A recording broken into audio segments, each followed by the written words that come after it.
It's not every time there's forgiveness, there needs to be reconciliation. Broke, I'm about to say broke people. It shouldn't always be about the pain. There's more to life than what you have experienced. Not us. I am not part of the victim mentality anymore. I rebuke that. Hey, hurt people, and hurt people, break people. Broken people, break people, hurt people, hurt people. Was I a victim? Of course I was. Am I a victim today? I would rather not call myself that. You cannot be in a victim mentality if you are a Christian. Here's why. Hey guys, welcome back to the Renewing Christ podcast. Hi, if you're new, my name is Francine. Thank you so much for tuning in. And if you are a returning listener, hey, what's up? So today we are talking about the victim mentality. I have at least 4 journals that I filled with diary entries over the last, 10 years. I've been journaling for as long as I can remember. And the reason why I did it is because I struggled with my mental health for the longest time. It was a deep, dark secret of mine. I don't think I ever told anybody really in my childhood. And so my biggest confidence was my journal, because I just felt like it was a very scary thought to tell somebody about how I was feeling, because I just felt like they wouldn't understand me and they would be, I didn't want anybody to make me feel like what I was going through was not genuine. Especially being young, you always hear people be like, oh, you'll get over it, oh, it's just a phase, and those kinds of things. And I was not prepared to let anybody in that world, and I didn't want anybody to make me feel worse than what I was feeling. So it led me to using journals, and I wrote down everything that I was feeling. Everything. I was very explicit with my emotions on paper, and that was my method of trying to heal. That was my first choice when it came to coping with my poor mental health all those years.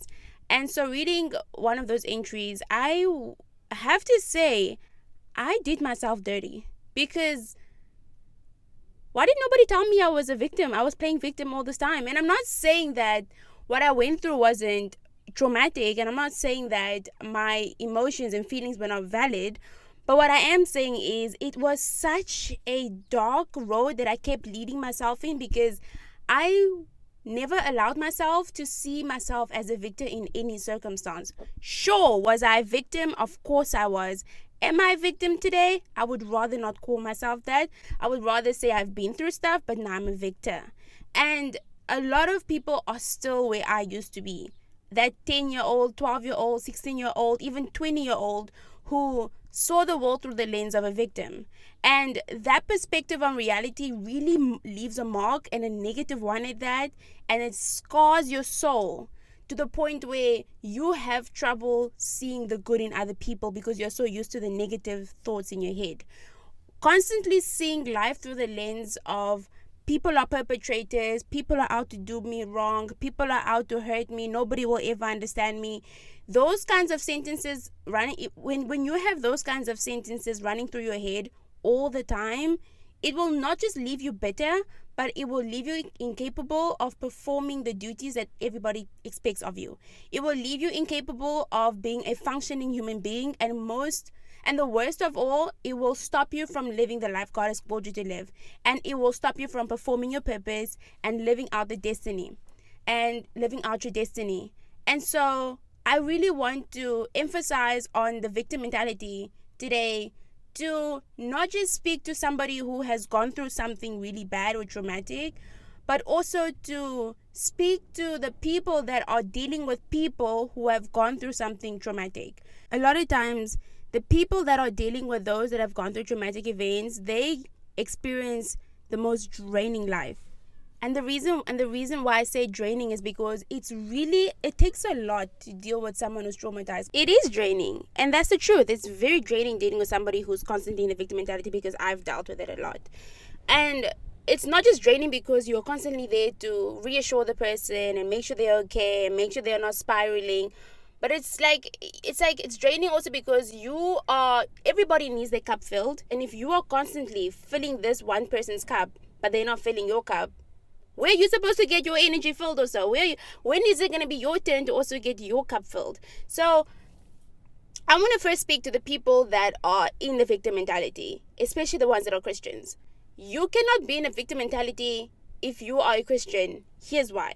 Number one, in order to successfully be a victim, In order to stay in a victim mentality, you constantly have to put yourself in a powerless position. You have to view yourself as powerless and not valuable. And those are two things that the Bible says are not true about you. You do have power. As a Christian, we have been given authority by Jesus Christ himself to trample on scorpions and snakes. And he was not talking about physical scorpions and snakes. He's basically just talking about the issues that we have in life and the demons that we conquer. And Jesus talks about how with little faith that we can move mountains. And that mountains is a basic personification of your problems. It doesn't matter what problem you have in front of you, you can overcome it by the blood of the Lamb because you have Jesus by your side. But if you're constantly focusing on the problems that you have and focusing on the trauma, focusing on the people that have hurt you, you are not giving yourself time to focus on the power that you do have as a believer. But you are instead what you are doing is you are forfeiting that power, and you are putting yourself in a position that the enemy wants you to stay in. Because when you relieve yourself of that power, when you decide to move away from the authority that God has given you willingly, you allow the enemy to exercise power and authority over you. And that's why you find yourself in depressive modes. That's why you find yourself suicidal. That's why you find yourself in moments of weakness, and you're struggling to get out of bed, you're struggling to take a shower, you're struggling to eat, you're struggling to be happy. It's not because those things are running away from you, but rather you are running away from it. And please don't take my words out of context and think like, oh, it's, I'm trying to take away the pain that you're feeling or overlook it. No, it's not about overlooking it, but rather it's about understanding that it's not always all about the pain.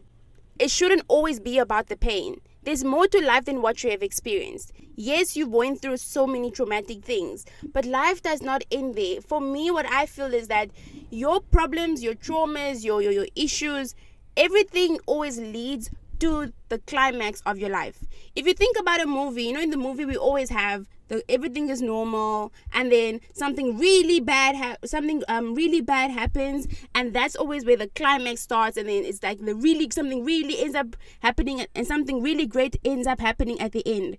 That's how I feel life is most of the time. Obviously there are exceptions, but what I'm trying to get to is life is not always going to be a downfall. There's going to be a high moments and low moments, high moments and low moments. But if you're stuck in a victim mentality, you are constantly going to stay in those low moments. Because I found myself in moments when I was experiencing one of the most beautiful moments of my life. I was having so many blessings handed to me for free, like without doing anything. I was getting so many amazing things. My partner was doing all the right things.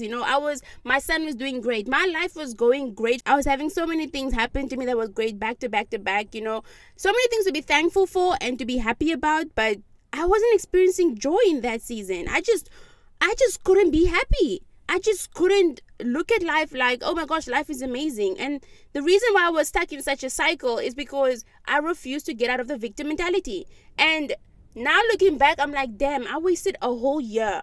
A whole 365 days. I was so depressed last year. I wasted a whole year being sad about things that I could not change. Why are you getting sad over things that are beyond your control? What you have control of is your emotions and perspective. That's in your power. And I truly believe there are many people that are in the victim mindset who truly want to let go of it, and who truly want to pursue a life that is different than what they are currently living. But they are missing the crucial step. And the crucial step that I believe, and the crucial step that they're missing, is truly forgiving. I know a lot of us will say, oh, I did forgive them. But if you truly have not let go of the pain, then I don't think you have forgiven them. And the best way to find out if you have truly forgiven somebody is this. Every time you see that person, do you still feel some type of way? Every time that person comes across you, every time that person's name is mentioned, or every time that person's face shows up, do you feel some type of way? If the answer is yes, then I don't think you have forgiven them truly. I don't think you have forgiven them, because until you can get to the point where you praying for that person and you are loving that person, even if it's from afar, because here's the thing, it's not every time there's forgiveness there needs to be reconciliation. Okay, I'm big on that. It doesn't mean because I've forgiven you, that means we can be reconciled. Doesn't mean that you get to be a part of my life. And it surely doesn't mean you get to be in my space. If you are toxic and you don't want to change, I'm going to forgive you, but I'm going to love you from afar. And I believe that people should really put that into practice, because a lot of times what we do is we think because we have forgiven them, now we have to start hanging out with them. Now we have to deliberately be in their presence. Now we have to start associating with them. And what that does is it can take you right back to square one, because that person is never going to change. So why are you going to keep putting yourself in that cycle? Stay away from them. If they're toxic, get away. If they don't want to change, get away. That doesn't mean that we need to stop praying for them and we need to stop interceding for them, because broke people. Hurt people break people, okay? Hurt people, and hurt people break people. Broken people break people, hurt people, hurt people. That's what I'm trying to say, okay?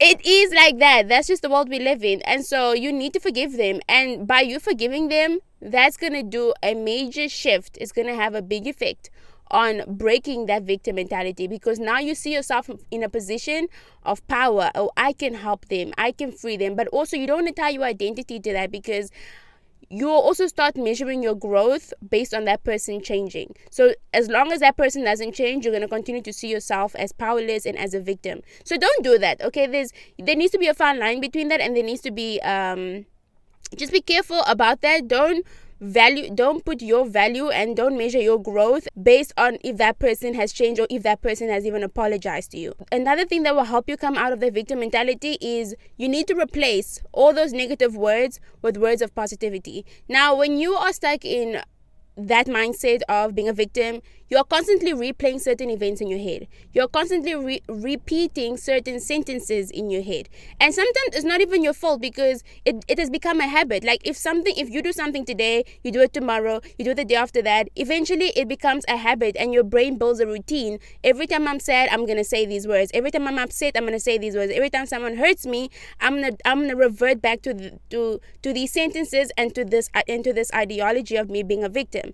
And it starts off as it's not your fault, but then after a while it becomes a subconscious thing that your brain does, sometimes in order to protect you, because it's something that you find comfort in. Most of us would not like to admit it, but victim mentality feels good. It feels good to feel like a victim. It feels good to be in that place of everybody's wrong and I'm the one that's been hurting. I'm the one that's oh, poor me, and nobody understands me. It feels good to be in that position, because it gives you some form of false value.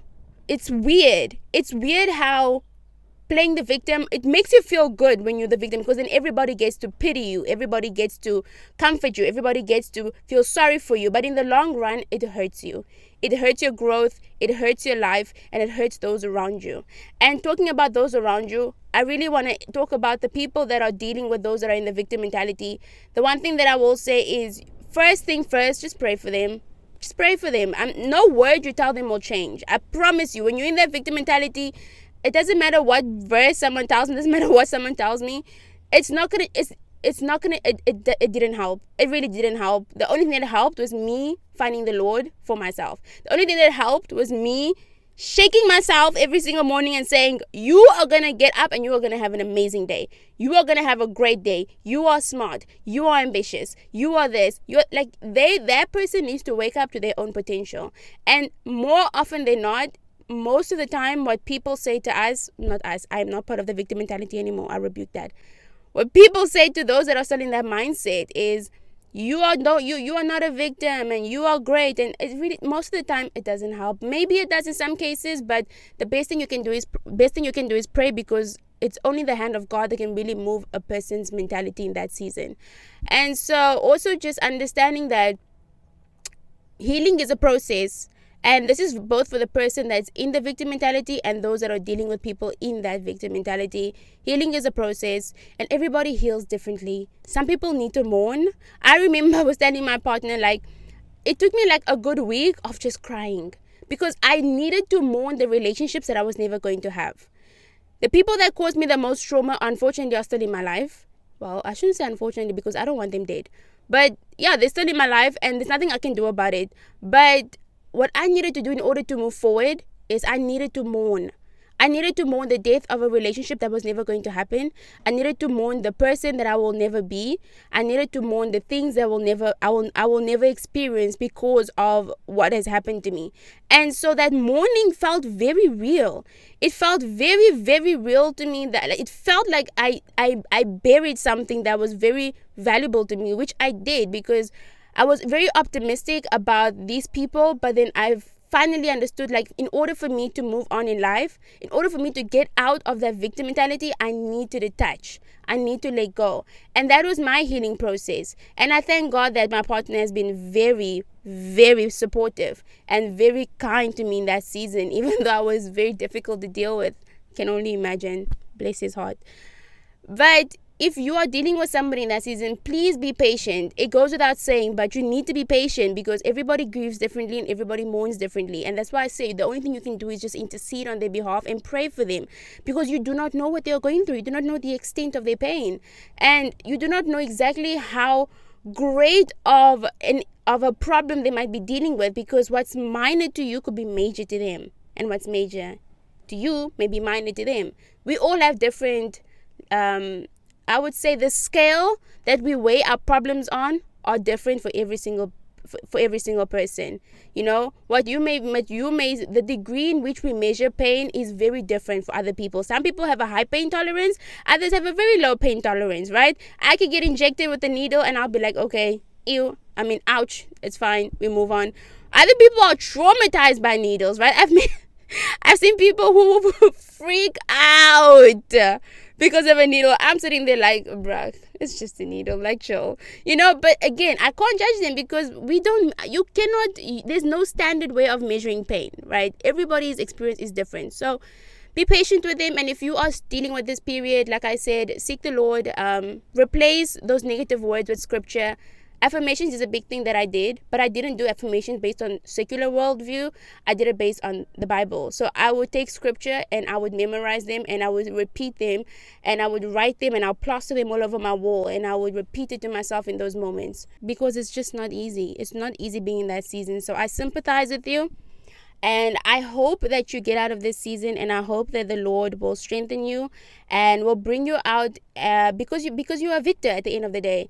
As long as you have Jesus by your side, you are a victor and you are standing on the side of victory always, as long as you're with him, because Jesus can never fail and he will never fail you. And I'm so sorry for what you went through. So that's it for today's episode. I hope you guys did enjoy. Don't forget, you can find this episode on Spotify. The link will be in the description, and I'll see you guys in my next episode. Bye. God bless.